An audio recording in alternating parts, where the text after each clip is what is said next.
Ross. How are you?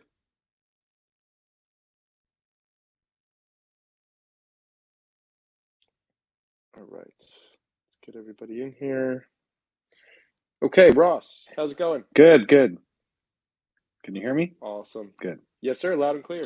Wolf, I see you unmuted. I can't hear you. Is that me? Am I having problems?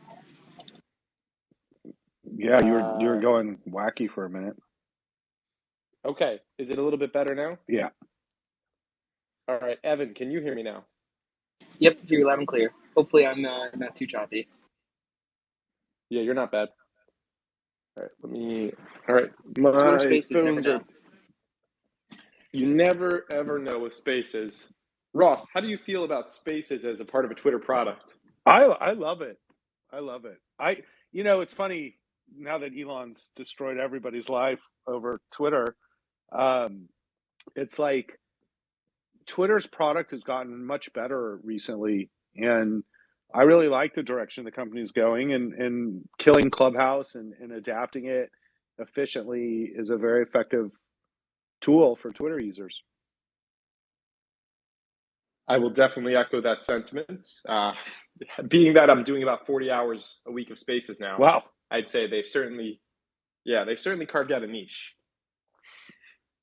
Yeah, I Yeah, mean, yeah. Twitter is a incredibly valuable product that connects so many people across the world in an information flow that is like unbelievably valuable. And so, I think Elon's smart buying Twitter, and he should buy Twitter.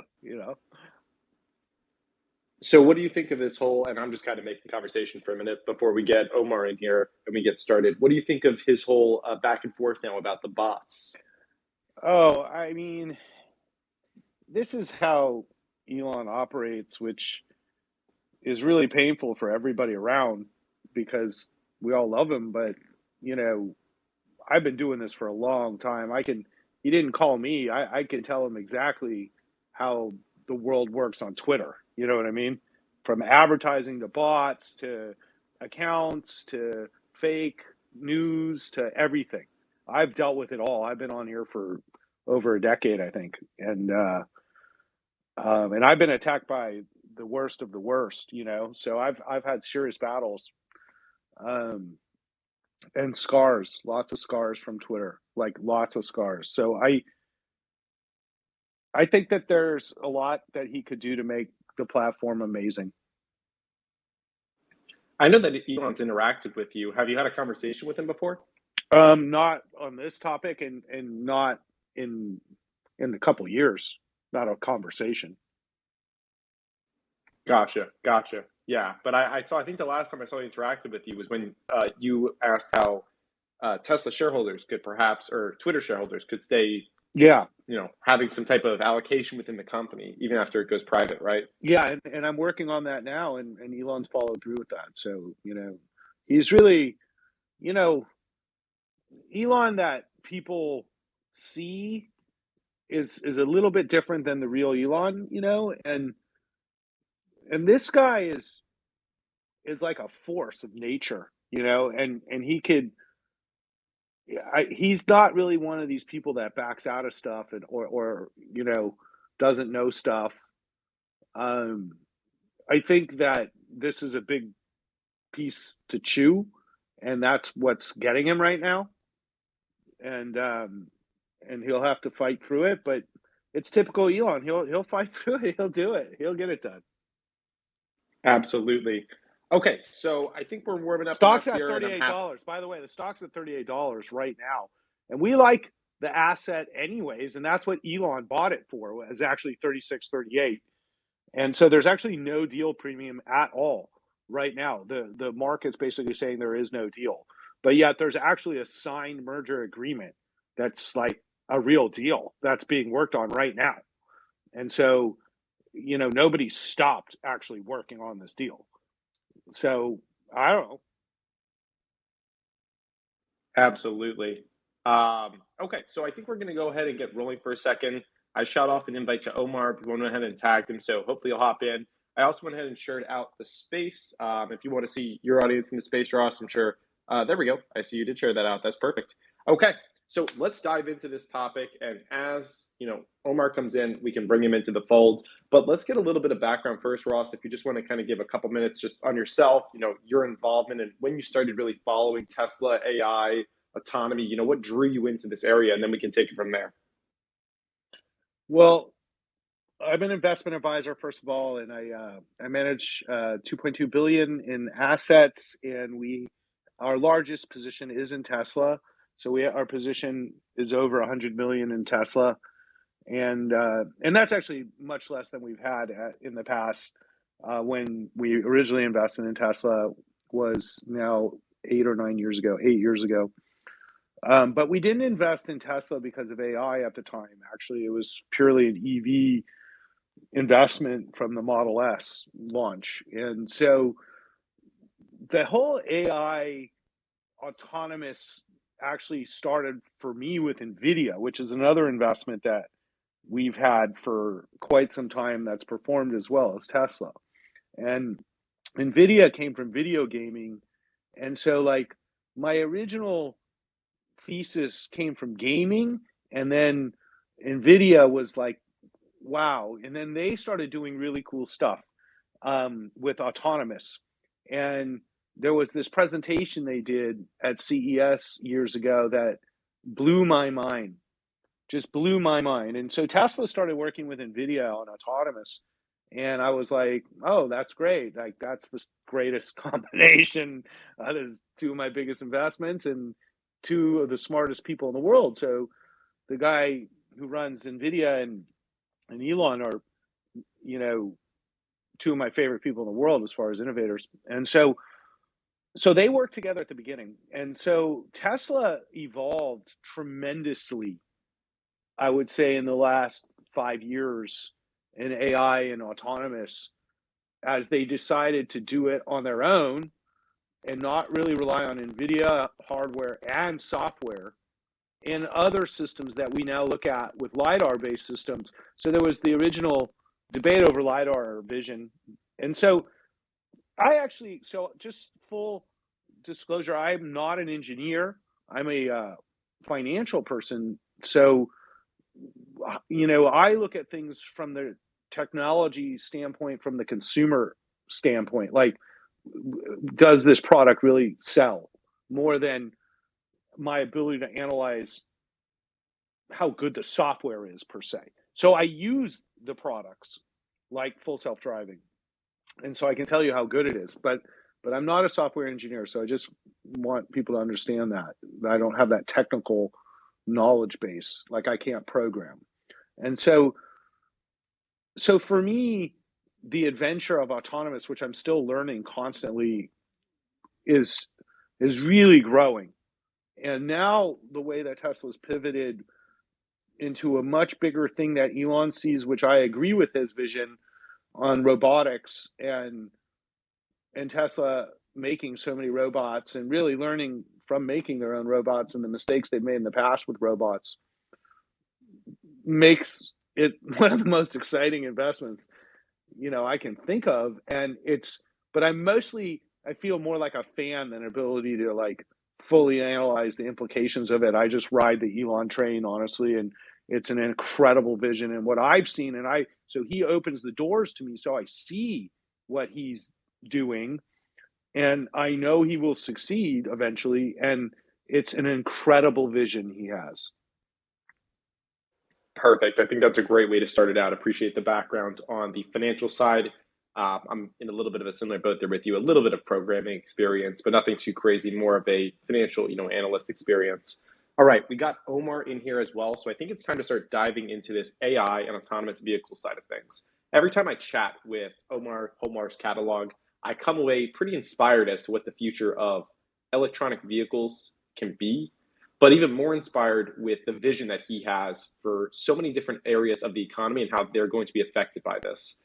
So it's always curious to me that what Tesla's doing, and why Tesla is not just a car company, is going to affect so many areas. So I'll turn it over to Omar to kind of let you give a little bit of background here as to where does Tesla currently stand with AI and autonomous vehicles, and how do those factor into obviously a car business model, But what else are those ultimately going to factor into, and what areas do you see it perhaps filtering down to, or not even just filtering down, but perhaps being purposely developed for and not really marketed as a product for just yet? Sorry, give me 1 second here. No problem at all. Omar's at a party right now. Party man. Somebody blasting Dr. Dre on the street. Mike, Sounds like you're in California. can you repeat the question, please? Yeah, no problem at all. In short, I was kind of talking about how every time we do spaces, you talk about really the big picture with Tesla. And you kind of inspire me to think, Tesla really is that more than a car company, right? With the AI, with autonomous vehicles, and so many other areas. So right now, you can I would love to have you, share where does Tesla stand currently with the areas of the economy that it is kind of targeting and acting within more than a car company, but even more so than that, over the next few years, how do you think these the products that it's developing merge their way into other sectors and areas beyond just, vehicles? Yeah, absolutely. Great question. So, when you really look at Tesla today, Tesla is a company that is really about two things. Number one, it's about large scale manufacturing of battery packs. And we need a shit ton of battery packs. Like, this is the major problem in the world. If we could make a lot of battery packs really cheaply, it would change the world. We'd be able to make all the electric vehicles we need, replace all the fossil fuel cars. We'd be able to make renewable energy cheaper than anything else. So, number one, that's kind of what Tesla really does, is they mass produce battery packs and cars and products that use them. And they're getting very good at that. They've now got these factories in Austin, Berlin, Shanghai, and Fremont. But Tesla's also kind of a software company. They kind of took software and applied it to heavy industry, to automotive, a field where the manufacturers typically have no software expertise. And they basically brought some of the best software people in the world to this problem that just had not been getting any attention from a software perspective. And their efforts to mass manufacture, and they're killing everybody else, by the way. You take a look at the biggest manufacturers in the world, Toyota, Volkswagen. They can't match what Tesla's producing in terms of the number of electric vehicles that are coming out of their factories. And, you listen to Herbert Diess, the CEO of Volkswagen, and he says, well, Tesla's growing so fast, we can't catch them. We can't take that level of risk. So they've been growing and expanding like crazy, faster than the biggest auto manufacturers in the world, which they're often compared to. But really, the fact that they're mass manufacturing goes hand in hand with what the AI team is doing. They have really some of the most brilliant leaders in AI, some of the people who taught everyone else deep learning on their AI team. And really, the key with deep learning in a modern sense is massive amounts of data, right? So why have we had really a deep learning renaissance over the last 10 years? It really comes down to two things. One, GPUs and chips that made training a lot faster. And two, massive data sets from the internet. You guys have probably seen AI models, some of these latest breakthrough models. They're incredible. It's like something out of Westworld. Like, you've seen models like GPT-3 where I can say, hey, I want you to write me a review for a pizza place. And the AI model can write you a review of a pizza place that makes sense just by crawling all the data on the internet. And then the task that the computer program really has to do is predict the next character. And just by asking it to do that simple task, it can come up with like these really elaborate, convincing responses just by making the machine learning model big enough. And you've seen models like DALL-E 2. I'm sure some of you have seen some of the viral videos around this where they say, hey, draw me an image where it's a little girl walking up a stairs, and okay, now make it an infinity staircase. Okay, now make it a staircase made of cookies. And whatever they type, the machine learning model can create this art instantly within seconds, showing exactly what they wanted to. Something that would have taken a designer or an artist. Now anyone can just type what they want and it comes out and it looks convincing. These are the AI breakthroughs that are happening because of massive, massive data sets. And how do you build a massive data set? Well, you need to have a lot of devices, basically. In Tesla's case, cars or robots, right? So in order to make the car drive itself, in order to give it the most real world experience, it needs billions and billions of miles of driving out in the world, both to collect data, to find examples of things that you want to test against, that you want to be resilient against, and also to test. Once you have the software, how do you ensure that it really works? Well, you have to take it out and have millions and millions of miles, billions of miles of people trying it in every situation, in day and night, and rain, sunshine, traffic, light traffic, suburbs, cities, everything. And that's what they're doing. And it kind of goes hand in hand. So on one hand, you've got them basically doing this mass manufacturing, making as many cars as physically possible, really shocking people with how many cars they can make. And on the software side, you have them basically leveraging that to create an AI system that's better than anybody else has by a mile. I mean, certainly better than anything you can buy in any other car. Really, the system they're developing, the Tesla Vision system, it can look at the cameras on the car and it can reconstruct what's happening around the car in a 3D environment and make predictions about things. It can see all the people. It can predict where they're going to walk, the cyclists, all that stuff. And this technology, it's not just for self-driving. It's actually become foundational to the car. Oh, Gordon Johnson's here. It's actually become foundational to the car. And you can basically have applications like active safety where, if you're drifting out of your lane and someone's about to hit you, the same system that powers the self-driving can move you back into your lane.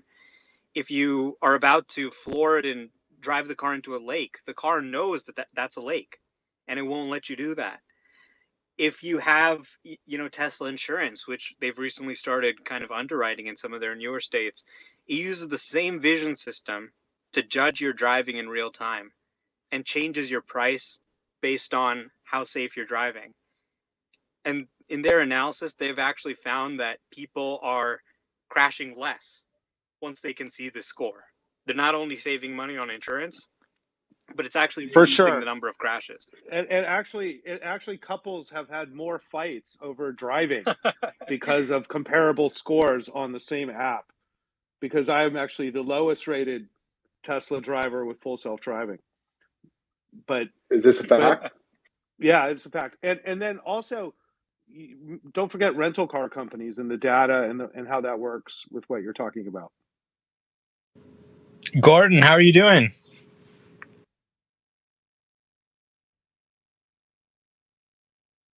Gordon, are you Good. able to unmute? Good. Yeah. I'm doing well. Just wanted to ask a few questions when you guys have time. Go ahead. Yeah. So first off, when you say that Tesla has the best AI, I guess I'm scratching my head there because if you look at the Navigant rankings of, I guess, autonomous technology, Tesla has consistently ranked dead last.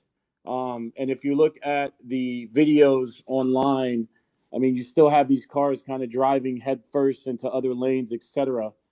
So I'm just trying to figure out how you conclude that they have the best autonomous technology when you have, level 3 and level 4 cars out there from the likes of Waymo and GM, etc., currently driving without anybody in the seat, where Tesla still requires a driver in the seat. How do you conclude that they have the best technology AI?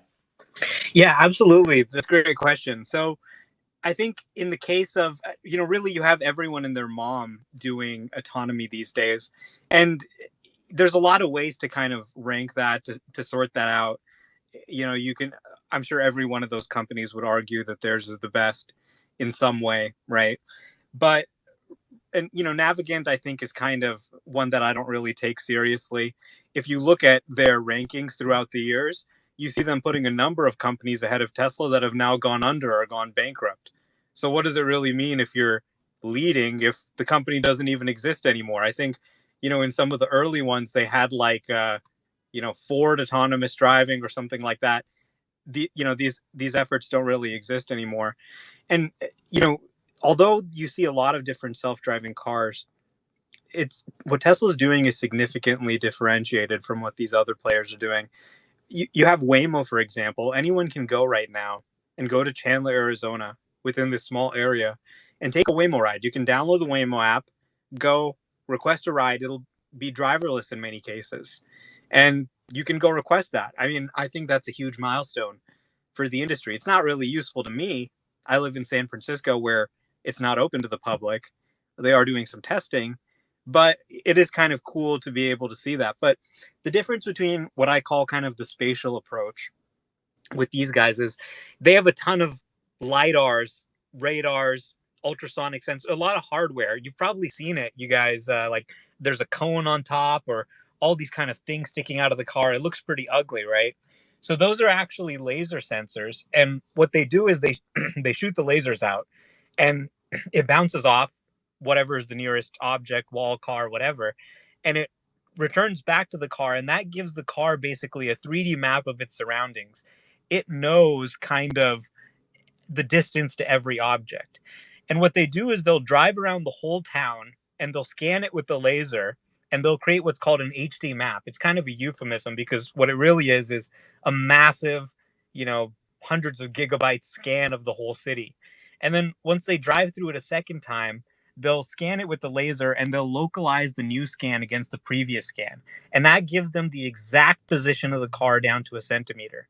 So I can say with confidence, yes, I'm in the right lane and I'm making the right path to turn right through this intersection because I have everything mapped out and I have all the answers. I know exactly how I'm supposed to turn to make this intersection.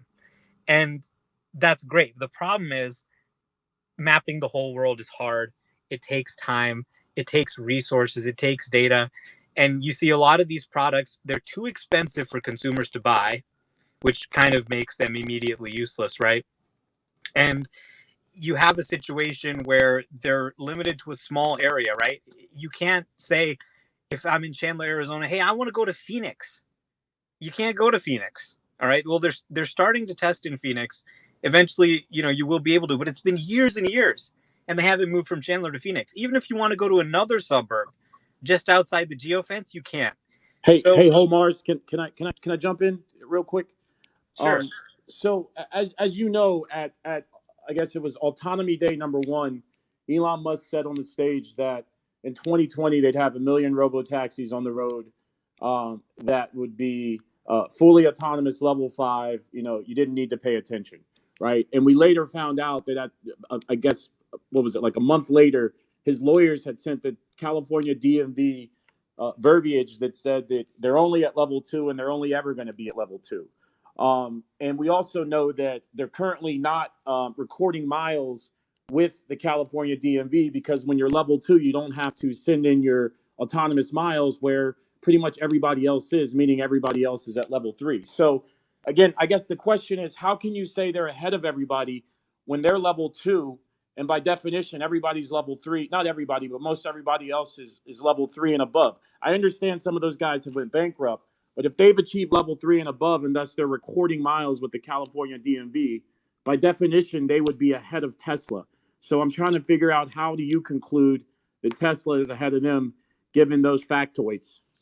Yeah. Can I deal with that one? Yeah, for a Ross, second? you want to weigh in for a sec first? Yep. Yeah, because I think that there's a distinct difference that was just laid out in the way that the systems work between LiDAR-based systems and vision-based systems, especially ones built on the neural net. So currently, like, I drive full self-driving every day, and I drive the most difficult, challenging, changing environment every day because in LA, no building stays standing for very long before they tear it down and they build a new one, and there's 50 other things that have changed since the last time you drove down that street. So you have to learn to drive, and we all learned to drive, and that's what Tesla cars are doing right now. And the more cars that have full self-driving and send data back, the more it learns. And so even though they don't have the autonomy level in theory that Waymo has, which I'm also invested in through Google, Waymo will never succeed with the way that they're doing things because the world is not static when you drive. And people in cities like Los Angeles, New York are literally crazy. They're literally crazy, and they will jump in front of your car, or crazy things happen that no computer can prepare for. So you have to learn. So in essence, Tesla might be behind on the surface, but what they're building is durable, and that will work in the ever-changing environment of a city that you drive through under extremely challenging circumstances, and Hey, Ross, especially can I having to ask you a interact with question? other humans. Yeah. Can I ask you a question, Ross? So I'm sure you're aware of the Paint It Black video that's currently on Tesla's website from 2016 that states before the video starts, the driver is only in the seat for the purposes of the video, or he doesn't need to be in the seat. Effectively, the video said the car was driving itself. The video was roughly 3.5 minutes.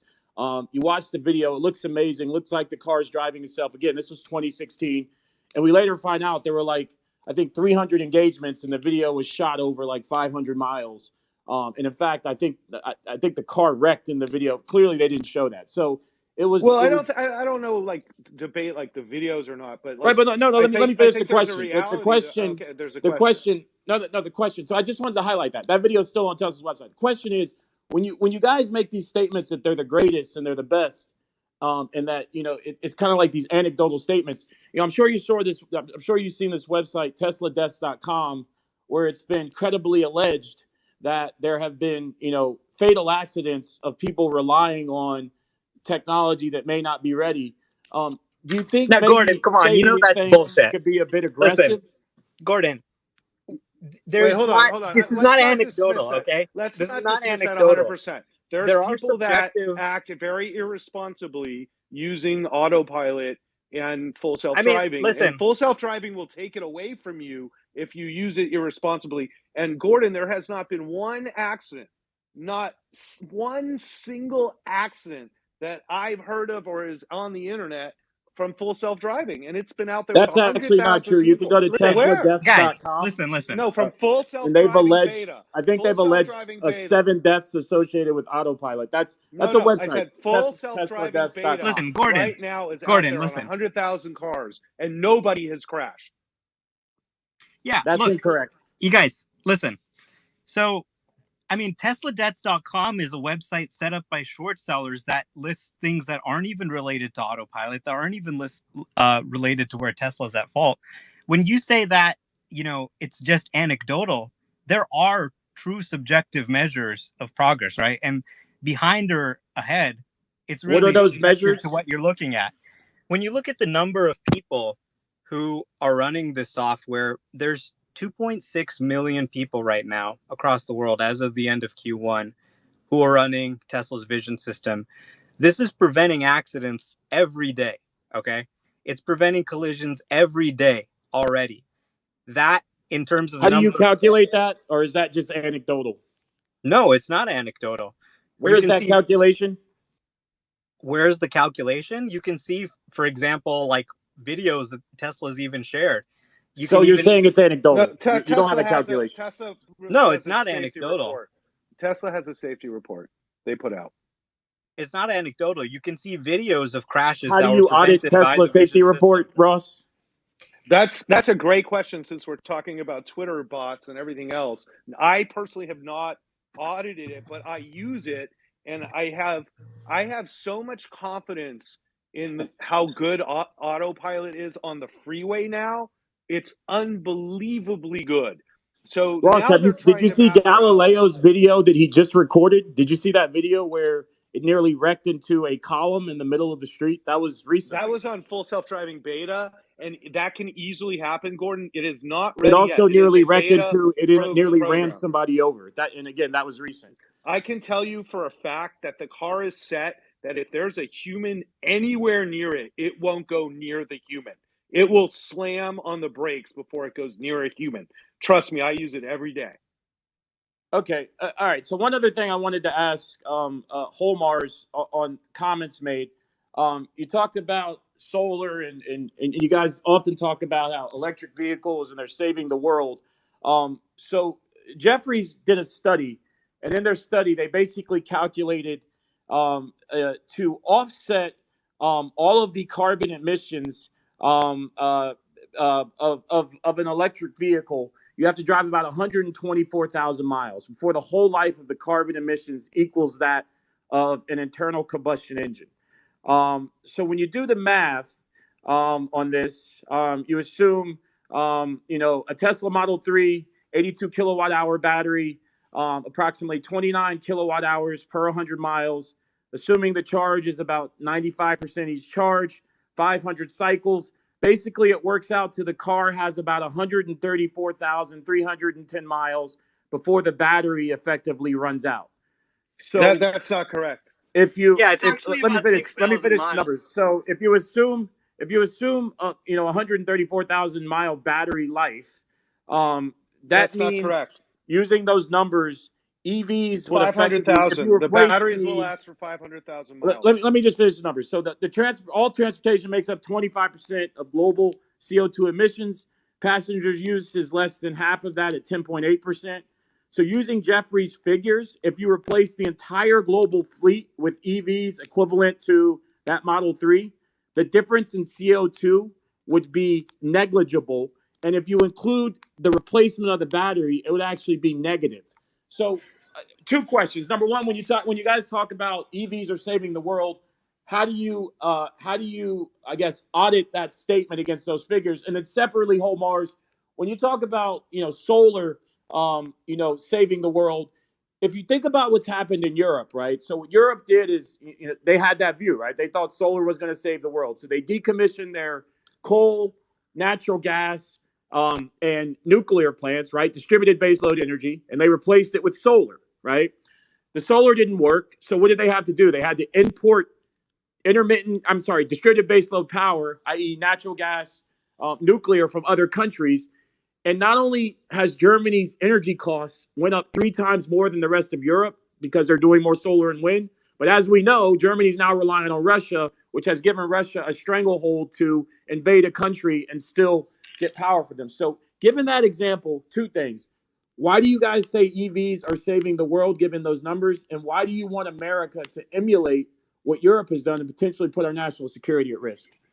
Well, Gordon, the numbers you shared just aren't true. And there's an endless number of morons like you who just don't get So it. what numbers are true? That's no need to call me a moron. Let's not He's get a personal. moron. Let's have a real But debate. listen, No, that's not fair. okay, listen. You talked, okay? So, it does take a little bit of energy to make a battery, but your numbers are just completely out of date.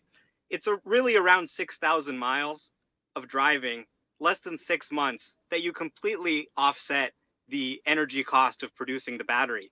Now, these cars don't have tailpipes, okay? Can you give me where those numbers are from? Because I'm stating a Jeffries survey that I can send anybody that would like it. Gordon, I can send you the numbers. Can you send me your numbers to support the 6,000? Sure, yeah. Every Tesla since the Model S is still driving around on their original batteries, unless there was some flaw. There has been zero degradation of batteries that we've seen of any amount of consequence. In fact, we've seen cars go 600,000, 700,000 miles already. And we know this because we were an investor in a company called Tesloop that used to drive them day and night back and forth places. So we extensively tested battery actual performance on old Model S's back in the day, and it blew our minds. And so that's the exact calculation that's 100% incorrect. And what everybody's going to find is these batteries are going to last way longer than anybody thinks, and then they're recyclable anyways. So that's where the numbers are different. Well, I know that to be not true because I know people that have owned Tesla cars for years, and their batteries have certainly degraded significantly. It's not 100%. It's not 100%. It's not 100%. No, the batteries most of the cars. The batteries for years have been able to last 300,000 to 500,000 miles. the latest batteries can last 1,000,000 miles. And when a battery gets to the end of its lifespan, it doesn't mean that it's dead. It just means that the range has declined significantly. Do you and have that any it's not data great to use in a support vehicle. a 1,000,000-mile After battery? that, it can still be used for grid uses or recycled or stuff like that. So, I mean, it's undeniable. Gordon, you the have a new car with a technology is tailpipe mind blowing. you have a car with a tailpipe that's I, blowing toxic emission into people's face, and you're here with a straight face saying that this is cleaner. I mean, come on. How stupid do you have to be to believe I'm this? not here with a straight face. I'm quoting a study that was done by two separate studies. One done by the Wall Street Journal that came up with 130,000 miles, and one done by Jeffries that came up with 134,310 miles. Two separate studies done. I can send you the studies. That's what the conclusion was. I'm not saying this. yeah, tier I'm one quoting bank, studies. tier one, Gordon. You regularly do this. I've tuned in this conversation late, but you regularly do this where you quote Jeffries and tier two banks that have I've marginal. never quoted Jeffries anywhere, You just ever. quoted Jeffries. You Yes, literally this is the just quoted first time Jeffries. I've ever quoted Jeffries. Gordon, this has been independently verified by multiple sources. Tesla batteries, as of 3 years ago, retain 80% of their lifespan after 200,000 miles of standard road usage. This isn't a debatable thing where it's like, show me your source, show me my source. This isn't it's not a subjective point How of can you conversation. say it's been verified if it's not you? There's no source. Like that's what I'm saying. It's been verified by third party. It's been verified The by range. my own eyes. It's been verified by my physical eyes. What are Gordon. you looking I've at? What are literally you looking seen- at? I've What seen If you'd sources like, tons I of can old- send you the go Jeffries look at study all the and the old Wall Street Model Journal 3, study. I Model, can send you the links to the studies. Do you have a study to verify your information? Gordon, you're quoting a Jeffries study on the lifespan of vehicles from when? When is the study from? As I just stated, shoot me your email or however you want me to send it Just- to you, I don't and I'll need send to you see both those studies. studies. Yeah, When is show me the Gordon, I'm asking you, do I you don't need have you to email do it to you me. have When is studies the to study back from? up your claims? When is the study from? Simple question.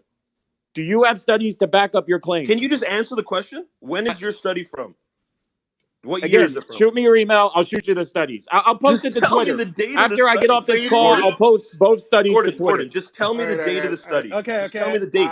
I'm gonna. I don't think we pause should here. argue over studies. I don't think we should Okay. argue over studies. That's Gordon a believes. very simple question, though. Listen, Gordon believes the statistics he's listening to, and we believe the facts that we know. So let's just accept that.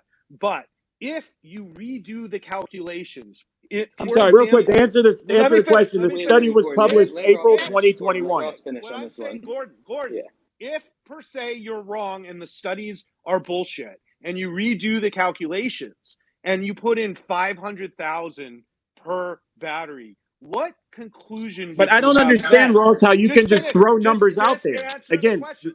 I'm saying hypothetically, if, for example, I'm right, and the car batteries last for 500,000 miles, and you redo these calculations, it would be the single most impactful thing on climate that humans have ever come up with. Isn't that What a about- fact? that's a ridiculous statement. And I'm asking you, Ross, how can you just throw that number out there? How can you throw Because I know 500,000? it's true.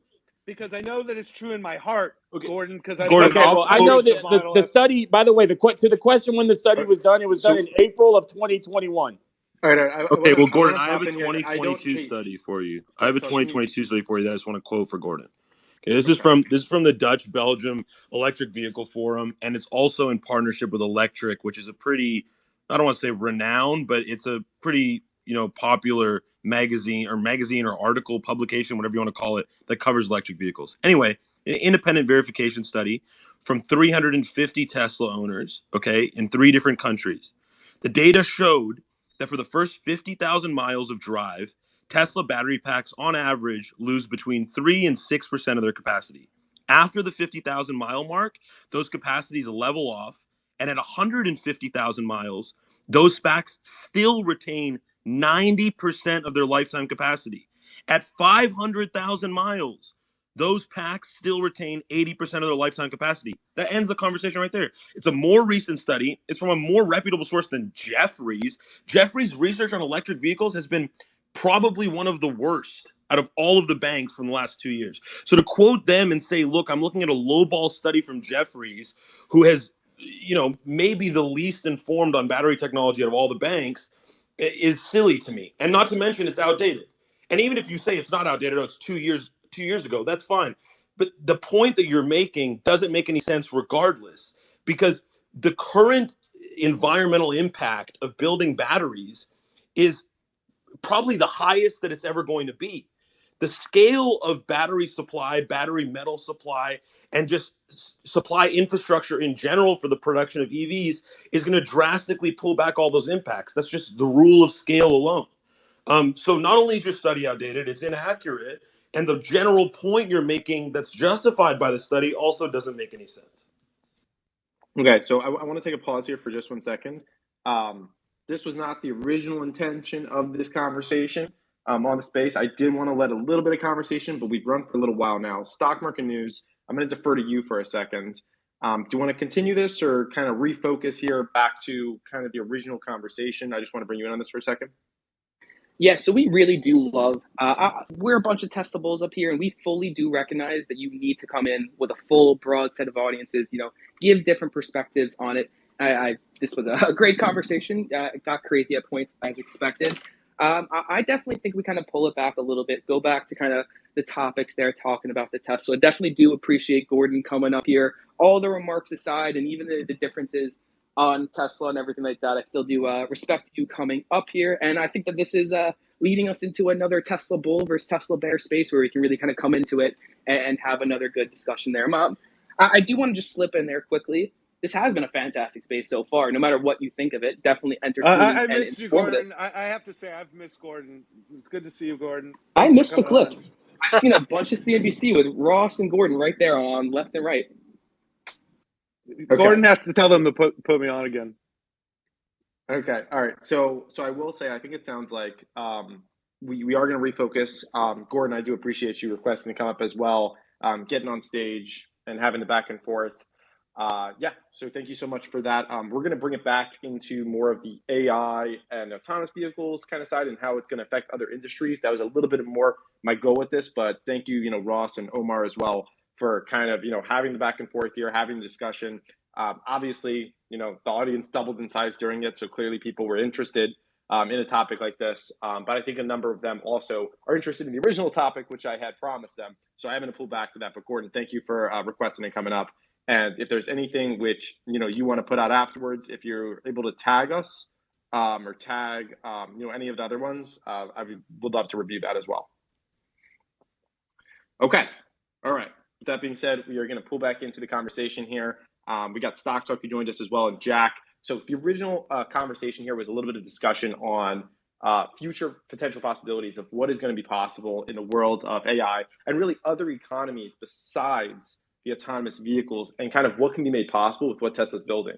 We saw an announcement today from Elon regarding AI, the next AI day, which I believe is going to be in August. Number 2, they're going to hopefully talk about Optimus and things like that. I'd love to throw it to you, Omar, to talk about kind of what you expect to come with that, and really what is even Elon's goal here as they move to build out an AI bot and kind of leave a little bit from that car industry. Yeah, definitely. I mean, it's kind of an interesting time that we're having this conversation. Elon just announced they're doing an AI day number 2 in August. So I wouldn't be surprised if that included kind of an unveil of the bot prototype they're making. I know their goal was to unveil a prototype this year and to get something into production, hopefully before the end of next year. So, yeah, they're really kind of leveraging everything they're doing in the car and bringing it to a different form factor. You have kind of a situation where they've built this vision system for the cars that's really good. It's like life or death good, right? It has to be able to navigate around the world super precisely, navigate around pedestrians, cyclists, all of that. And that same exact system can be used to basically make a humanoid robot walk around. And really what we're going to see, and I think you may see them start to talk about this at AI Day too, is that making the car drive itself is just one leaf of like this giant tree of AI. Really, what you're seeing more broadly here is software gaining the capability to do a lot of different things that that we previously only thought humans could do. Driving a car is really only the start of it.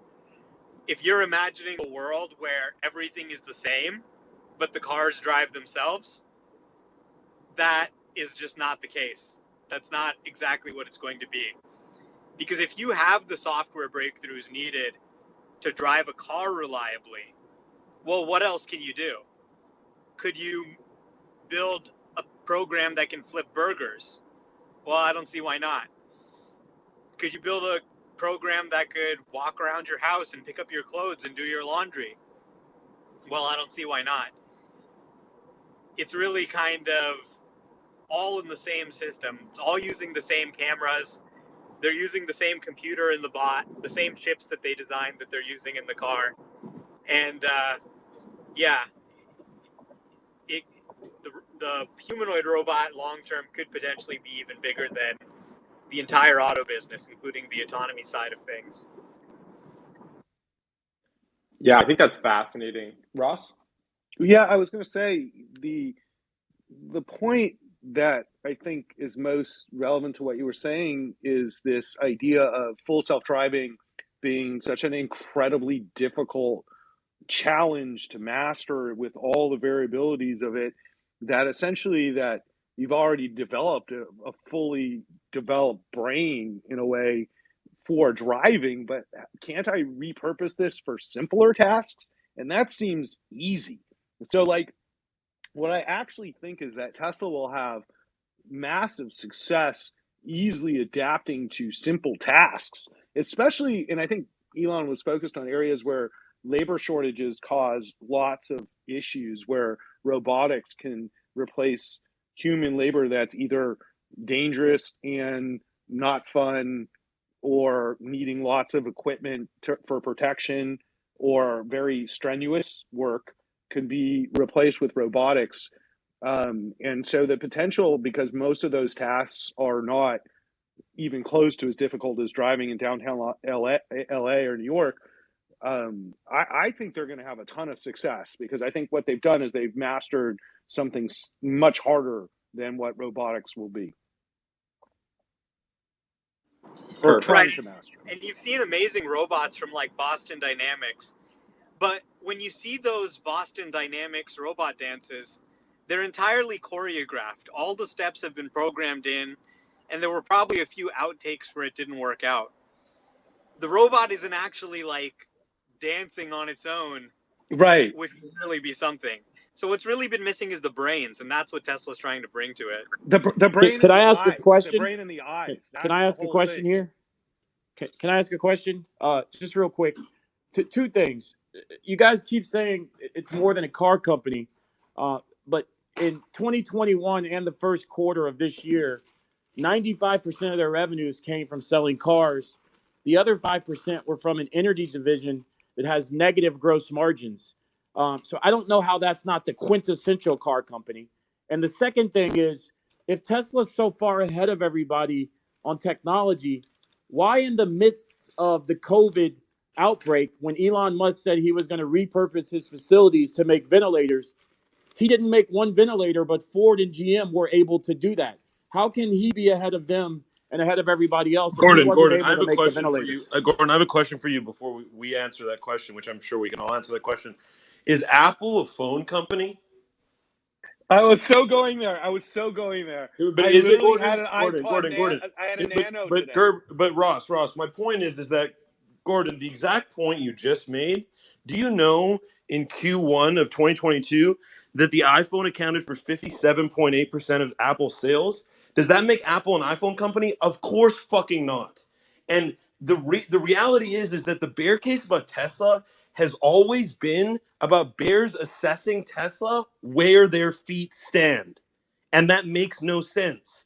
You cannot tell me that because Tesla's current revenue comes majority from the car market, that there isn't a patented path for growth that is being planned out by Elon explicitly, right? Well, you guys What, have been saying what, this. I mean, no, but let me for finish. like But, 6 years. Gordon, let me finish because I Well, showed no, up a let little me late. say something because you just asked me a question. You asked me, is Well, no. Apple I is asked you a Apple an Gordon. iPhone I asked company? you, Gordon. I asked you a What rhetorical happened to their question. solar business? Right? I He asked you a acquired rhetorical question. The answer Solar is obviously City. not.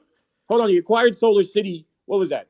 5 years ago, and that business right after he acquired it, if you look at the megawatts shipped, have imploded. Right? They were supposed to take over solar. Right? He said he was gonna, That's Tesla was not going how to be companies take work. over the Gordon, solar Gordon, That's industry. not how Gordon, with all companies due work. respect, let's That's not focus on you. AI. Let's focus on AI and autonomous. And I think that's what people are here for, and not arguing over Solar City, which is long gone. We all know that the future doesn't develop revenue today. Okay, there's a reason for that. But I think the point I had literally on my desk today, somebody brought in an iPod Nano because that's when I invested in Apple in 2003 when the Nano came out. I thought it was the greatest invention of all time. The iPod Nano, Gordon. And at the time, if you would have told me that I'd be using an iPad every day, I would have been like, what are you talking about? Okay, so the way you make money in the stock market and investing in technology is about what you don't know yet that will be invented. And you have to invest in the inventors. Right, Ross. But I think the mistake you're making is that I think Tesla is more analogous to No, I've made BlackBerry, no mistake. not I made iPhone. 250 Right? million Tesla. on Hear Tesla. me out. I've Tesla was not made the a first. mistake at all. Hear me out. Tesla was the first EV out there. Now you have every single company making EVs. You have BYD that has now surpassed them in EV sales in China. You have VW that has surpassed them in EV sales in Europe, and you have Ford and GM who will likely quickly surpass them in EV sales in the US. Those guys are able to recondition their facilities to make ventilators. Tesla was not. Wait, So, hold on. What's Hey, you're Gordon, you're talking just about the saying first generation Tesla versus sold a new million generations. EVs. There's no other company that has sold a million EVs in a year, even close. Well, I Gordon, mean, BYD will Tesla probably surpass that this year. Gordon, you're just wrong. Tesla has sold more electric vehicles than BYD. Now, if you include BYD's internal Of combustion course they engine have. But what plug-in I'm talking hybrid, about as we move through this Gordon, year. shut up. Okay, shut up. Whoa. If you Hey, include relax. I mean, he's just derailing the conversation. I don't know why we're letting him just take us Yeah, onto all these we random subjects. And he's lying, and he's not shutting up for a second so I can respond. What do you mean I'm lying? The BYD sold all right. Remember, you 101,000 said, okay, EVs here. You said in that Ford is China. out. And I quickly came in. I muted everyone. I took control of this. I do really, really appreciate open discussion. We love hearing the bull cases just as much as we love hearing the bear cases, but kind of gone in circles for a little bit. As I said earlier, do appreciate you coming on here, Gordon. We love getting the opinions on both sides. It's really the only way that you can kind of make that informed opinion for yourself. And that's really what we're here for, getting information out to people and letting them make their own opinions there. We are going to move on from this conversation, kind of take it back to that original topic for a little bit. Gordon, I would love to get you back on one of these spaces, maybe do a Tesla bull versus Tesla bear. I think it could be a really, really interesting case. For now, I do want to quickly shout out all our amazing speakers. Make sure you're checking all of them out. Give them a follow if you want more in this type of fantastic content. All doing great stuff. And I'm going to hit the unmute everyone button, throw it back to you, Wolf, and we'll continue with some good stuff. Yeah, it's the beauty to Twitter Spaces is walking that fine line between entertainment and education. So we are going to pull it back here.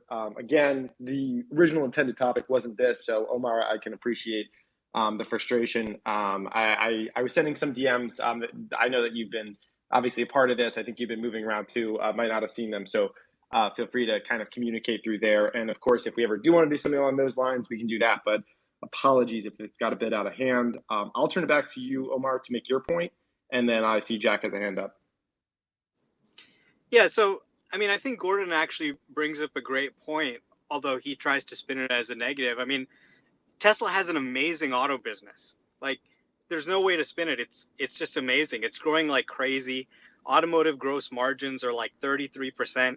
He says Ford is going to outsell Tesla. It couldn't be further from the truth. Ford, I think, sold around, 6,000-ish vehicles in Q1 in the United States. Even the Tesla Model S, $100,000 car, outsold the Ford Mustang Mach-E, which is Ford's only electric vehicle.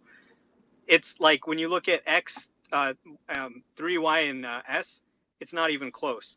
And this is really kind of a distinguishing factor. And, you know, although kind of the shorts may say, oh, they're just a car company, they're not really an AI company. This is what sets them apart from, say, your Waymos of the world, right? You have, for example, with Waymo, a company that's burning over $1 billion a year. Do they have a chance to really come up with a revenue model that's going to pay off that cost anytime soon? No, they don't. So they've had to keep raising money from outside investors.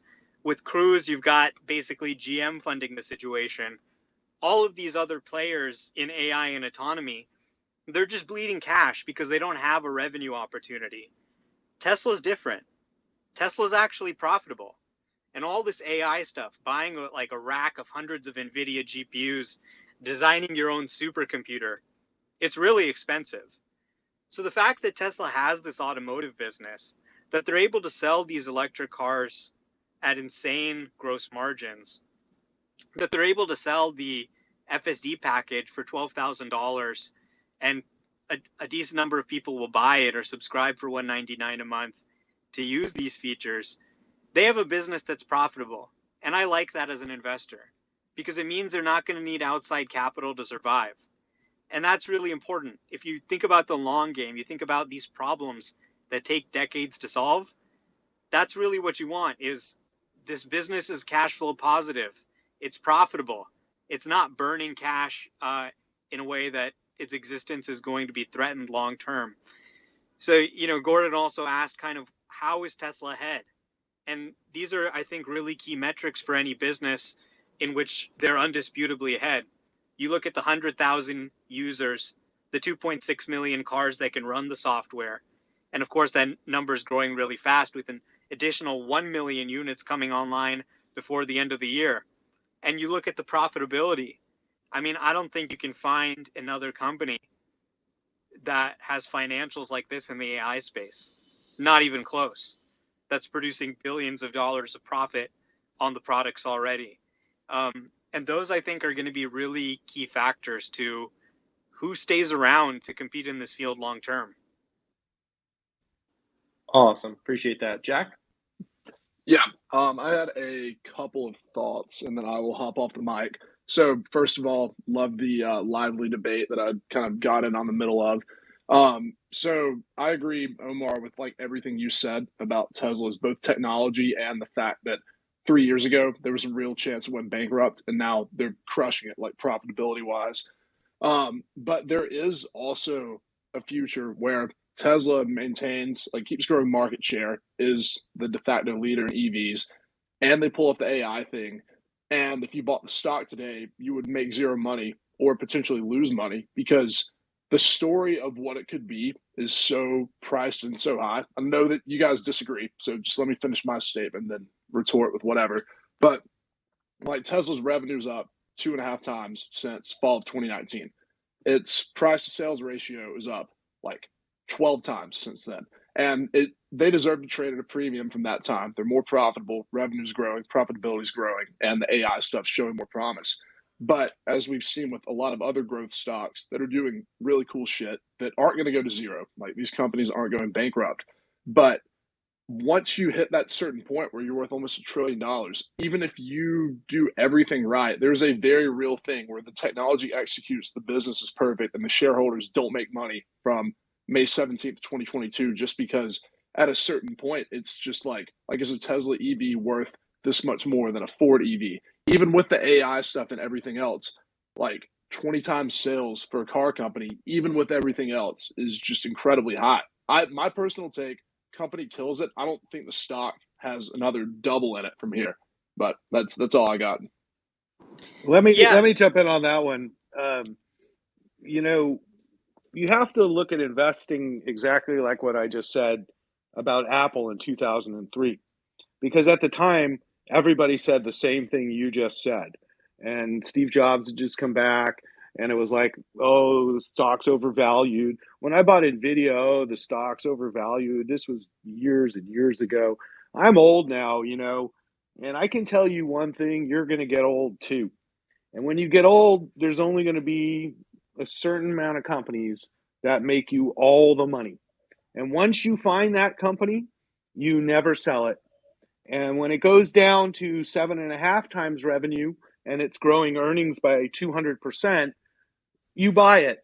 And you don't worry about all the other stocks that are garbage compared to the best stock that I've seen since Apple.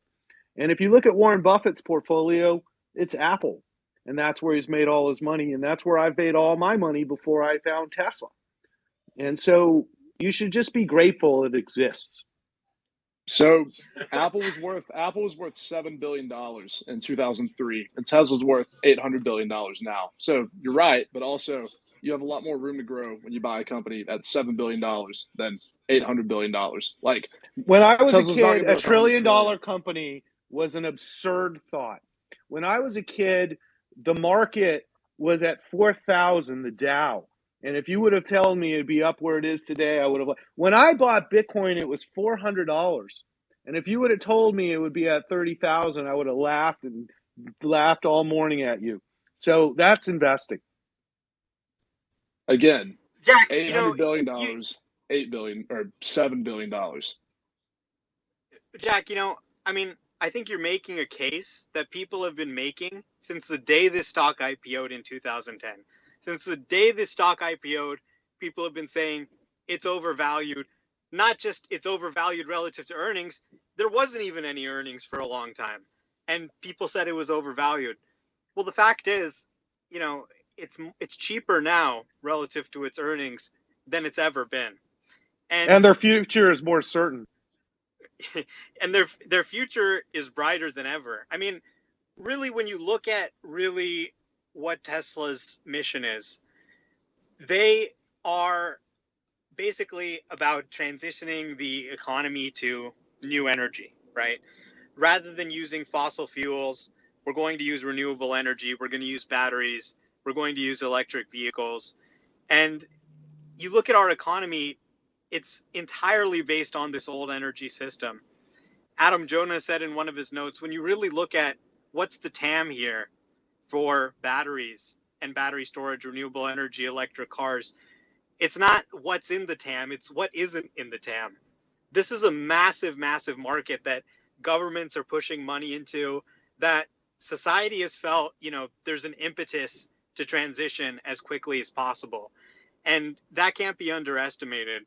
When you look at the AI thing on the cars and the way the software is evolving, looking in the rear view mirror on revenue and earnings and thinking of it as a car company, you're just not going to get to the right place. Now, this sounds crazy, but I want you to imagine a situation where the same exact car that Tesla's selling today for $50,000 at 33% gross margin, the same exact car generates $200,000 plus of value for Tesla. And without, with only a marginal increase in the cost of goods sold. The cost of the vehicle essentially stays the same. Maybe increases a little with inflation. But the value that you're getting out of the vehicle completely changes. I mean, this is a company that I think has a shot at really hitting $1 trillion of revenue by 2030. I think that, we're really talking about a company that I see producing hundreds of billions of dollars of profit. And, if Apple's worth $2 trillion, I don't see any reason why Tesla can't be worth $3 trillion, $2 trillion. Crazier things have happened. If you can really deliver on filling out your shoes and producing hundreds of billions of dollars of earnings, not to mention crazy things they're doing like the bot and stuff like that, that just takes this technology to a whole new level. Again, I think that even if they hit all of the revenue numbers, if the valuation gets even a little bit more conservative, they could double or triple revenue and the price can stay flat. Like, it's so much of the value comes about the story of what Tesla could be, that when it gets there, if it's already priced in, you could have a business running on all cylinders and a stock that's flat. We've seen it happen with a lot of other tech companies that have higher gross margins than Tesla. Like, you're getting no argument for me that Tesla is not just crushing the EV game, has the highest gross margins, and has the most advanced AI. I think Tesla's a phenomenal company. I do think that the valuation risk is a lot heavier than what Tesla bulls think, because I think memories are fairly short, and it's not as apparent that most of the gains came from valuation expansion, not profitability growth or revenue growth. But I also know that people who are really into Tesla assume that it's infallible, like people who are really into anything, and that's a pretty dangerous way to invest, in my short experience. I've been trading and investing for 10 years, and I agree with you from the perspective of the fact that, in this market, especially considering the market pullback we've seen, and especially considering the macroeconomic risks we have, the fact that we're going to continue tightening, the fact that we don't know when inflation will peak, the fact that we don't know when the war in Russia and Ukraine will end. I think there's a lot of, overhead risk for assets in general. But when I talk about Tesla's valuation with people, I've done fundamental, I'm a stock picker by trade. That's what I do. Trading is my full-time job. And so, by virtue of picking stocks, I've done that in a technical way, and I've done that in a fundamental way in the past. I have very few investment positions. I have an investment account that I manage very differently from my trading account. But a position that's been in there since 2015 is Tesla. And when I invested in Tesla, the proposition, the thought process I go through for an investment position versus a trading position is very different. And for me, for an investing position, whether you've invested in Apple or Amazon or any of the high-flying biggest companies in the world today, they've gone through 50, 60, 70, 80, 90% drawdowns along the way. And if you wanted to get them from the bottom to the top, you had to go through those drawdowns. And so for me, in order to have the psychology to go through those, go through that price volatility with a stock, the number one thing I look for in an investment company, I don't look at the balance sheet in a vacuum like a lot of bank analysts do. I don't look at, the financials in a vacuum like bank analysts do. I look at runway. And when I'm talking about runway, I look at the likelihood that the demand for a company's products will continue to expand exponentially over time. Like, behind Tesla, my second biggest investment position is a company called LTHM. It's a lithium company. I bought it at $8 2 years ago. It's run up to highs of 35-ish, and it's trading today at like 28. And it's been a great return investment for me. But the thesis there was the same thing. It was about runway, right? The reason I'm bullish on lithium is because you have a 10-year runway of exponentially ramping demand, and the only thing you need to do is invest capex to increase supply. And that's all Tesla needs to do too. And these other verticals that we talk about, like the title of the space, AI and autonomy, the point I wanted to make earlier about when I had when I interrupted Omar, was kind of piggybacking off what Omar said. What Elon has mastered with Tesla is he has created, like, arguably the greatest corporate beacon of synergy in the modern era from a corporate perspective. Because think about what he did. He started off with a high-priced individual vehicle, and very quickly he expanded that product line. I mean, think of the Tesla Semi. That was another way to grab every potential market within the automobile business. And now he's moved on to the Tesla Bot because he knows about the synergy of the development of full self-drive and how that's applicable to the development of artificial general intelligence that would be required to have a Tesla Bot. And on top of all of this, he's focused on vertical integration as well of the business. Very few businesses, growth businesses, right, are capable of doing this, where you consistently, year after year, are vertically integrating more and more parts of the manufacturing process for your end product, but also opening up additional verticals in completely separate product lines. And I've given this speech a million times, so I'll make it more concise about their verticals. But you talk about solar, you talk about energy storage, you talk about the expansion of energy storage into utility scale energy storage, where you can stabilize grids of entire cities with utility scale batteries. You can jump that over to utility provision, electricity provision, insurance. The verticals they already have, the obvious ones: solar, vehicles, the AI bot, full self-drive as a software. Those are all $100 billion plus verticals with enough brand penetration. And that's what Elon's done. He's created a brand that's a globally recognized brand, obviously has massive influence. His word alone, his tweets alone, drive billions in market value. So he's created. There's a reason Tesla doesn't advertise. There's a reason that they don't, because he's created a celebrity of himself, but he's also created a globally recognized brand that has immediately loyal customers in all of these things. Behind Apple, Tesla's got to be the brand with one of the best product loyalties from its customers, in terms of its customers buying additional products in the same lineup. Here, There's here. so many customers I know that have all their products, right? And so all of these, tailwinds are just one way to say that the valuation's justified from a runway perspective, in my opinion. Can the stock go down more? For sure. I wouldn't be surprised to see the stock in a big market pullback at 550. But all of these synergies and all of these tailwinds are the reason they have a total addressable market that's arguably bigger than any other company on earth. And that's where I think that, I hear you on the pullback, but that's where I think a lot of the valuation, in my eyes, is justified. They're Yeah, gonna John, have to execute on. Sorry, this is my last. That was great. By the way, I thought that was a really, really great description of Tesla's opportunity. Really good in all the verticals and the opportunities.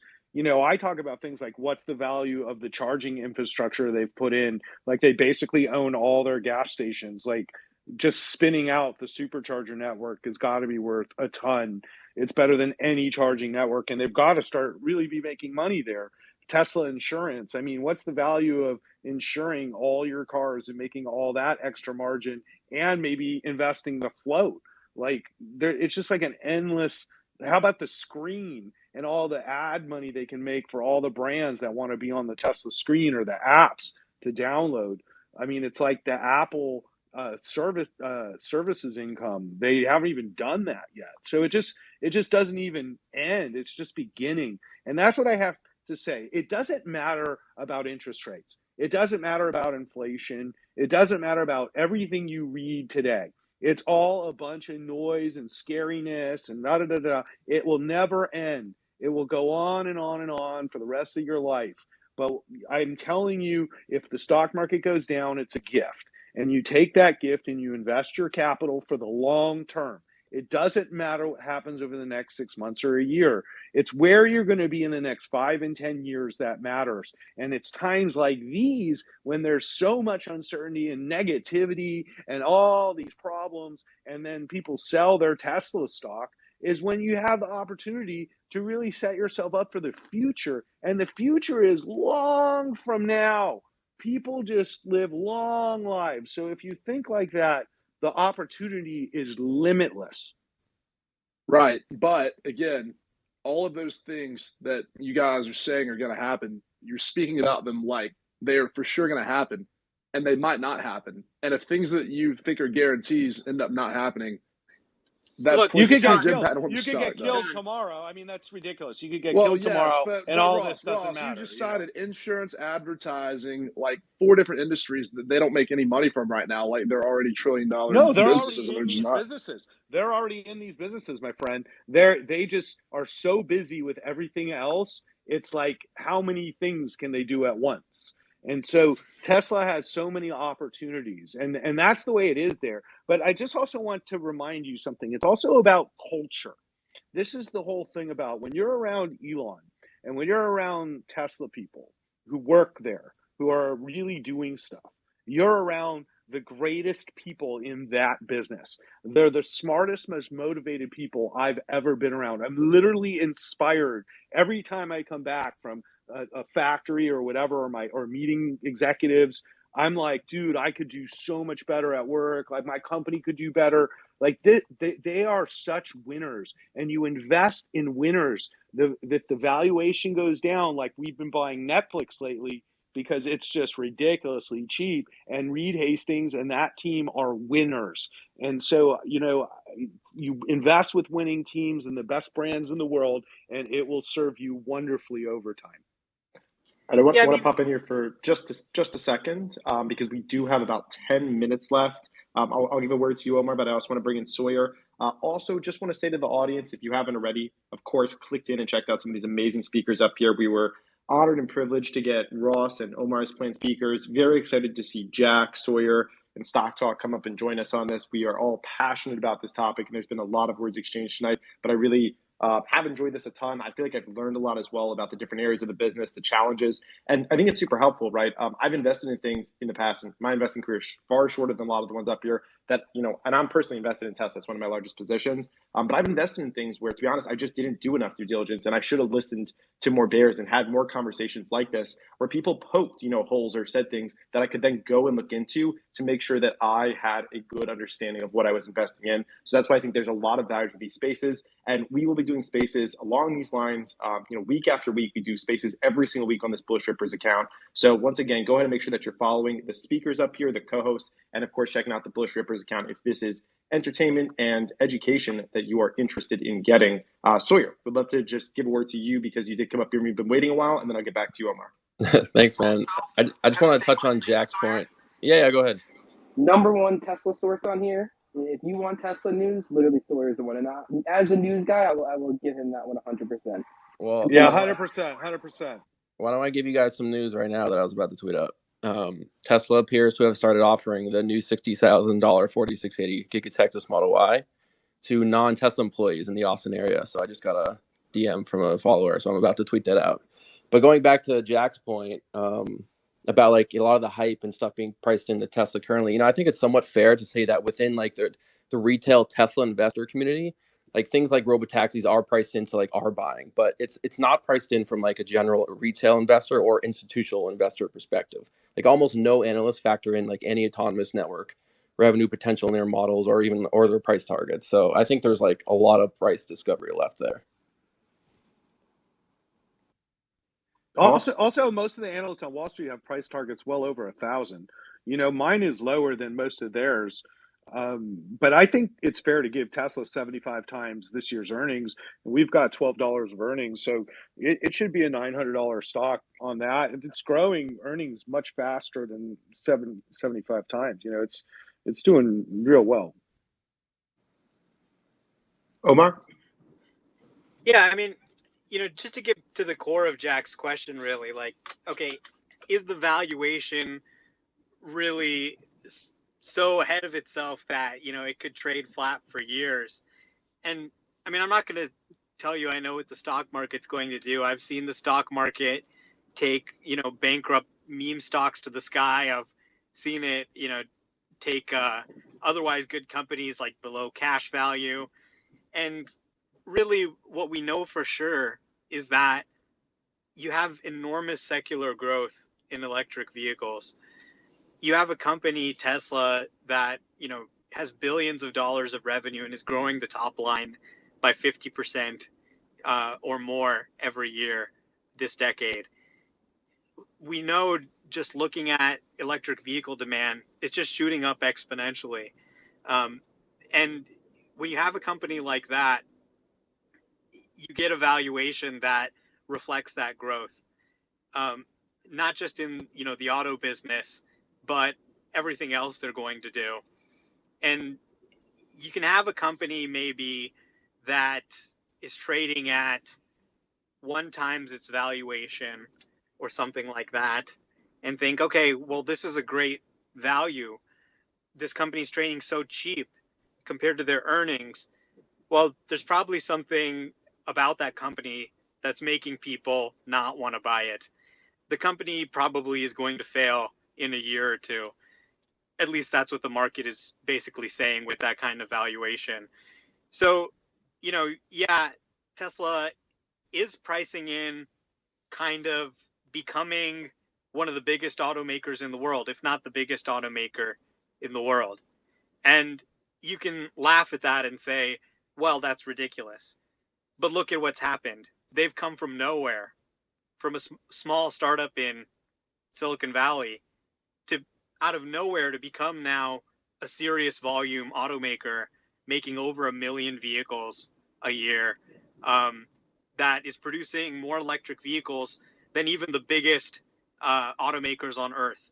And you've got cities all over the world saying, well, we're not even going to allow sales of gasoline-powered vehicles past 2030 or 2035 or past a certain point.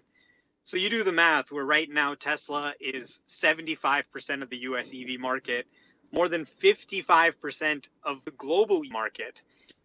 And you know that the EV market is becoming the auto market. It's going to swallow up the whole auto market. And that's the kind of growth expectations that get you to the kind of valuation you have. And you've got people like Adam Jonas at Morgan Stanley who say, you know, I don't even think robotaxis are going to happen for 10 years. I think that it's a pipe dream. And I'm not putting anything in my valuation for that.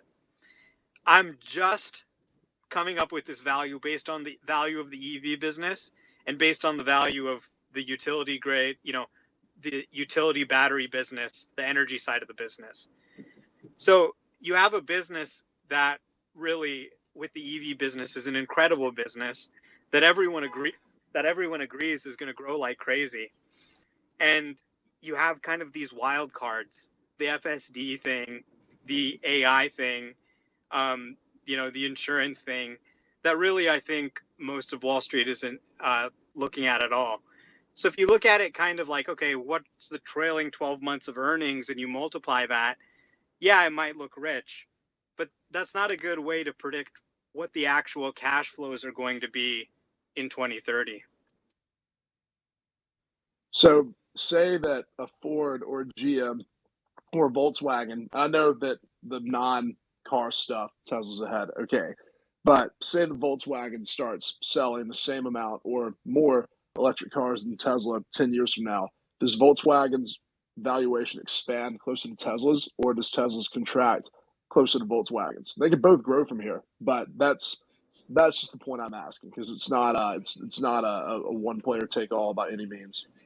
I think you have to consider that they're going to cannibalize their own business with their EV businesses, which is one of the reasons they haven't dived full-fledged into the EV businesses, because Ford makes more money on a gas truck than they make on an EV by a large amount.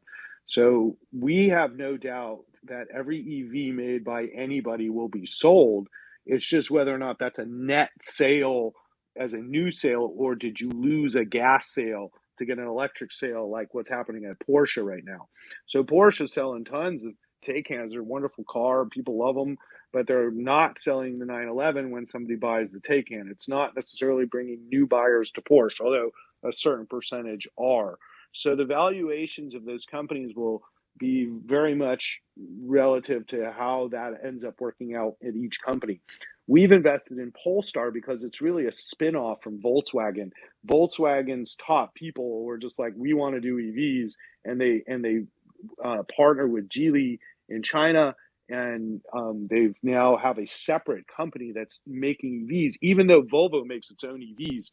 And that's why we're investing in Polestar, because they're making their own EVs, and it's a pure play, and they're not going to cannibalize the Volvo brand. It's not Volvo, but it's Volvo's best talent and China's supply chains. So it's really, I think, important to look at each company separately as how this will affect their business. But our basic premise in general is Volkswagen will probably be the most successful at adopting EV technology, along with all of the Chinese companies led by BYD and NIO. And there are many good Chinese companies, and they are also getting access to Tesla technology and talent.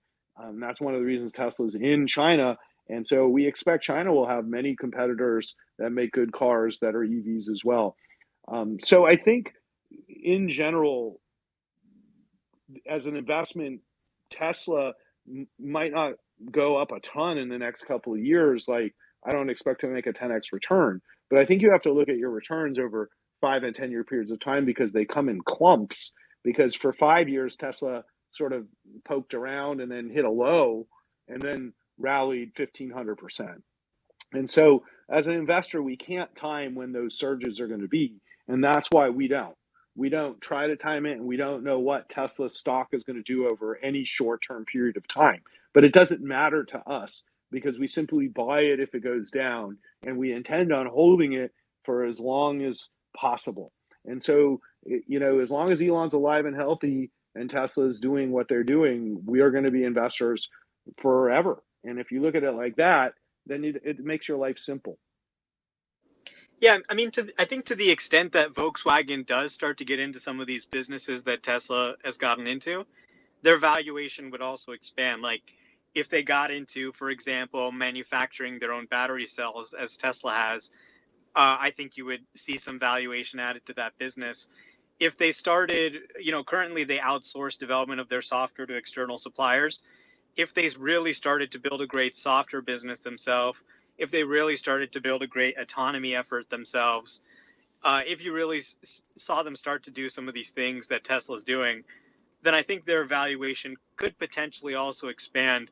If you look at their track record, though, there's not a lot to suggest that they're going to be successful in software. And also, I I would say agree that that I Volkswagen's think, the best bet, though. I think that Volkswagen and Ford seem to be doing okay. yeah, in EV sales, I think so. But fundamentally, I think really, the money really isn't going to be in selling the vehicle itself. Most of the value is really going to be above that. And long term, I don't think people are even going to buy vehicles. It'll move to kind of a more service oriented model. Yeah, I think it's going to be a lot like Apple, where the hardware will still be profitable and the software will be even more profitable. And Tesla's got a reoccurring revenue model with everything that it does, which is even more profitable. One thing about Elon is he's not one of these people that doesn't understand how to make a profit. And I think that's another important thing. A lot of tech companies, they do a lot of things that are awesome, but they're not really like profitable. And, Tesla and the way Elon thinks, he knows how to make money. So he makes money off all these things. And I think as Tesla grows, these other verticals become more and more profitable and interesting, especially when you're talking about autonomy. Love it. Sawyer, any thoughts on that?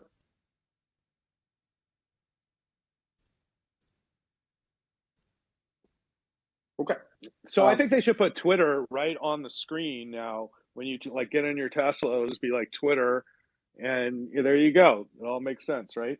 They should get like the little, like how Jaguar has like the Jaguar decal on the hood. So now the Tesla should just have a little button, and you press that, and like the little Twitter bird just comes up on your hood.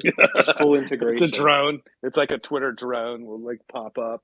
No, I think there's lots of integration on that screen. I dream about what's possible on that screen, and and it's not just entertainment. When you think about commerce and AI and its ability to know what I want to eat for dinner and drive home, automatically order the Uber Eats, so my wife doesn't have to like coordinate this, and all the different possibilities when you're driving on a road trip, telling me what's around me, and generating business and referral fees like from travel. It's just endless. Yeah, Or like if you look at Apple, they've got 36% hardware margins, 72% software and services margins. And this has allowed them to really create a situation where you can have quarters where iPhone sales decline, but overall revenue and earnings still grow because of the growth in their services. And I think you're going to see a very similar thing happen in cars. The car hardware is going to get very inexpensive to basically free. But you think about really the value of the services thing, especially if the car can drive itself. Like, okay, I get in my car and I'm trying to find a place to eat. Well, what is the value of just simply directing the people in the car to your restaurant or something like that, right? I think it's pretty clear that the software and services part of the value system ecosystem here is going to eclipse the hardware. Every road trip, that's the issue. Like I was just driving to Joshua Tree and I wanted to eat dim sum in Alhambra in Monterey Park, where it's like super good. And since I was driving through, and I was like, my wife doesn't, she wants high quality food. So I was like, I want the best quality dim sum in Monterey Park. And solving those things like with Google is what made Google so successful. So in a lot of ways, I consider Tesla like sort of the Google of cars, because not only are they sort of mapping where we drive and how we drive and where we go, it knows all the data about all this. So it knows, based off where many other people have gone, what is the best dim sum place, maybe based off what Tesla owners go to. And then all of a sudden you have a data set of people who are very like-minded, actually. And I think that many businesses have learned the value of putting the superchargers in their or around their businesses, and how it's attracted tons of activity to the restaurants and malls where they are. And we're seeing lots of that here. They just put them in the Palisades Village Mall here, where with Caruso somehow got this deal to put superchargers in the parking lot. And it's like the first thing my wife said is, "Oh, now it's going to be packed here," and it's true. It's there's ancillary businesses that are all services around Tesla that all could be developed into billion-dollar businesses. Fantastic. So we are over an hour and a half in here, and I want to be respectful of everybody's time. Ross, Omar, Stock Talk, Jack, Stock Market News. This was incredible. One more time, make sure that you are checking out these incredible speakers up here, because this is not at all the end of this conversation. We do tons of live trading spaces. We do analysis. We've done several different spaces on Tesla. Also, this Bullish Rippers account is a great place to get information about Tesla. We're constantly, or I'll say Evan, Stock Market News, is constantly tweeting from this account. Putting out information on a regular basis. Whenever there's earnings or events or anything like that, a lot of live tweets. Would love to just go around, maybe get some closing thoughts here, just final comments from the panel, anything else that people want to share or talk about. We're certainly going to do more spaces tomorrow. In fact, we have a full panel of spaces that are going to be going on. I think we have 5 or 6 spaces throughout the day, starting with 9 a.m. EST. That's going to be on the Stock Talk Weekly roundtable, the Wednesday roundtable. Stock Talk Weekly will be doing. That'll be at 9 a.m. EST, or no, 12 p.m. EST, 9 a.m. PST. I'm in PST, so I'm getting a little bit messed up here. We know that Eastern is the EST is the superior time zone. Oh, it's so elite. EST is elite over everything else. I don't know how people do it out here. Thank God I'm only away from EST for a week. But a lot of those spaces tomorrow, one of them is going to be on Stock Talk Weekly's account. A bunch will be hosted from the Wolf account. So make sure you're checking out the Wolf account as well. I do host about 40 hours a week of spaces from that account. And a bunch more to go. So let's go around and just get some closing thoughts and comments. Ross, absolute pleasure having you on. Appreciate the good-natured conversation and the back and forth. It seemed like you were enjoying it. Anything else you want to add into this conversation? First of all, that was fucking epic. That was amazing. I really enjoyed it. We had some great people on this panel who I really respect, and I follow everybody. A lot of the people here, and I get a lot of my information from Twitter. Honestly, I find it to be an incredible source, and the people. So I appreciate everybody here. Thank you so much, and for hosting this, and Gordon for coming on, because I do very much believe the challenges that bears throw you is the best way to either strengthen or weaken your thesis. And so I very much encourage good nature debate, even with people that I might vehemently disagree with, and maybe even not like, and maybe even think are shills. But that said, I give him, the respect. He comes on the show and does it. So I appreciate you, Gordon. Thank you. And I thought it was epically entertaining and informative. So thank you very much. And I think the most important thing, hopefully you learned from me, is you buy great companies with great innovators, and you don't fucking worry about the stock market every day. Great points there, Ross. Yeah, absolutely. Thrilling conversation between you and Gordon. Another time, I'm happy to set up a space specifically more dedicated to that type of conversation. Yeah, I have to use more cannabis in that event. That would be hard. Hey, I'm in California. Roll through. No problem. All right, let's get it going over Stock Talk. Any final thoughts you want to share here? Yeah, no, it was good. I showed up a little late, which is a bummer for me because I would have loved to, own Gordon for a little bit longer.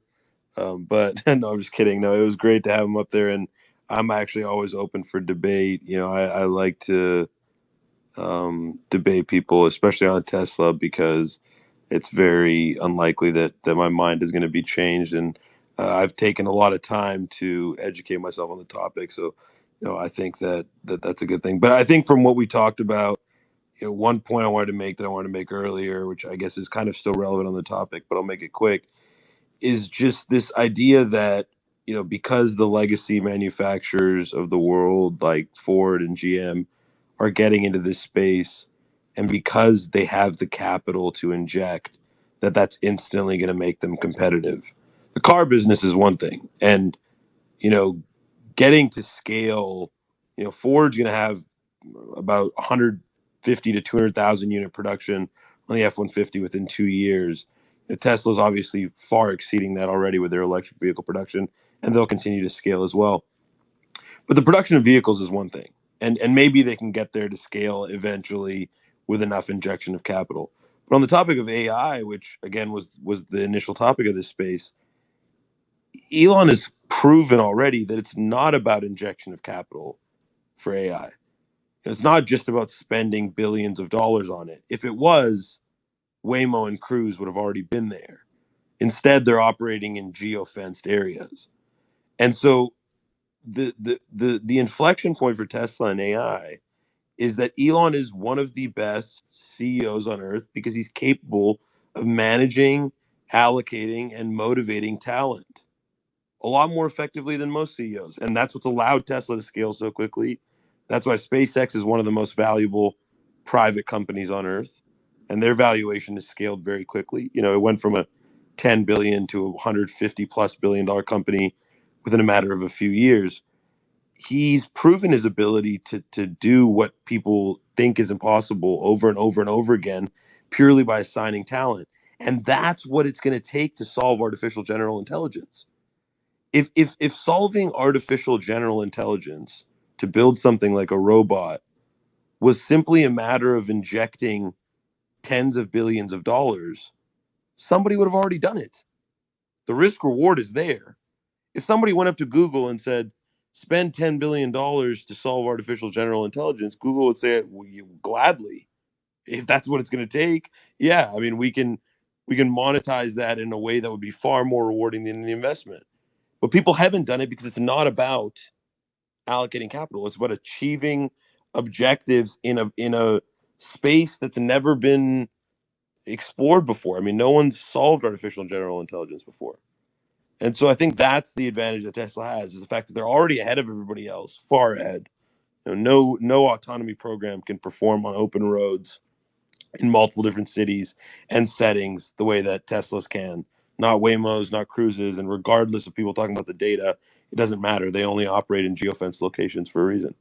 So I think that's really where the edge is going to be drawn, and that's what's going to let Tesla propel ahead, over the next decade. And obviously, it's a gamble, but I think that we'll see that in the next 10 years.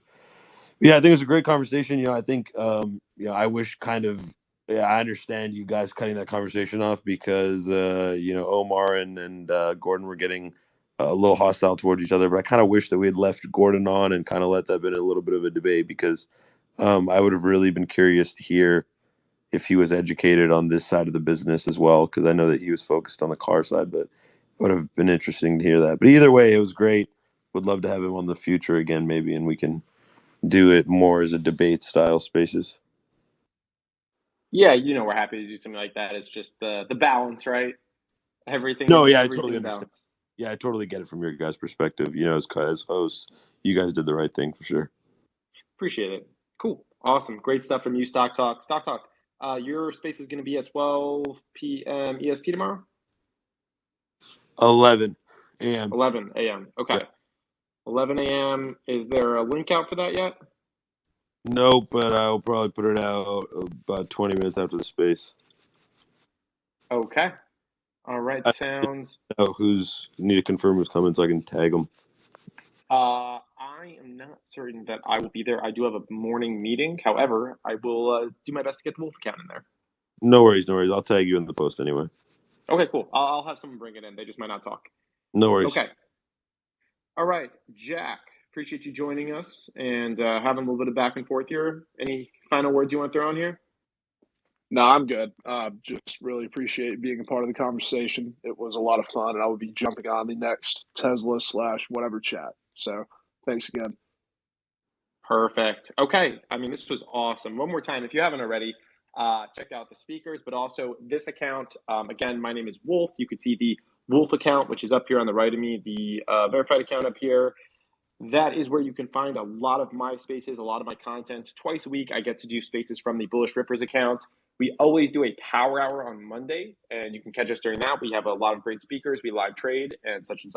And then we try to do one space on the week that either is a rotating weekly sector space. We often come back to EVs or cybersecurity or something like that. But we've also gotten funky with it and just thrown in different types of spaces on this one. I think last week we did a pretty interesting one. I'm trying to remember what it was, but there's just so many topics, and obviously we're doing 20 to 30 spaces a week. If you do like Twitter Spaces, a great way to make sure that you don't miss them is to throw in notifications for Spaces. Obviously, we say this for Stock Talks account, Stock Market News, my account, the Wolf account. There is an ability to go in and just click the notifications button right next to our profile, so you can turn it on just for Spaces. You don't have to get pinged every time we do a tweet. However, it's a great idea, I believe, to at least throw it on for Spaces so you don't miss out on some top tier content like this. Where else are you going to see Ross and Omar and Gordon all going back and forth and having a conversation for 45 minutes, right? It's just not the type of content you're getting on, a CNBC or anything like that on a regular basis. With that being said, I'll turn it over to Stock Market News, see if there's anything else you want to say before we close out. So low key, some of my favorite classic Tesla CNBC clips are Ross Gerber and Gordon Johnson just going at it up there. So it's funny, you actually might have been able to a couple of years ago catch that one on CNBC, that little tidbit of it, but definitely not to where we got on it. And honestly, hey, maybe we have a Tesla bear versus bull spaces coming forward that we just kind of got planned and made out. I think that could be a really cool thing in there. Definitely appreciate everyone for coming on here. I know all of them had to hop off, but Omar, Ross, definitely for the plan people, we really do appreciate them. Stock Talk coming up here. We had Sawyer, who I'm actually a big fan of as well, and then Jack, who I respect, and then Gordon coming in as well. So major shout out to all of them. Great appreciation to all the amazing listeners for coming in. And I also want to give one huge more shout out to Wolf Financial coming in, hosting this space. If you enjoy this type of live free content on your timeline, more or less 40 hours a week, make sure you are following that account up here. I like you kind of just slipped in the verified account up here. I think we're still at that point, so I'm okay with it. But I did like that little slip in, the only verified account up here. Shout out to that. Make sure you're following Stock Talk Weekly as well. That's going to be the next space we're doing. So if you want to see that, you want this content, make sure you're following him up. Not to interrupt you, Evan, but yeah, if you're in the crowd and you have connections to Twitter verification, verify me and Evan instantly. Verified Wolf, baby. How did that happen? There was I don't know. God finessed it. Well, I was also on Twitter payroll for 3 months. I was fully vetted. I think that was your key right there. Yeah. They vetted you. They ran you through the comb. I was getting paid by Twitter, and I've sat in hours and hours and hours of meetings with them. So that definitely helped. I don't know, man. You still could be a bot. Yes, I am actually a bot, though. We're all bots. Shout out, one of my posts that did great today was Elon's poll. We will all be replaced by bots in 3 years if Elon has his timeline right.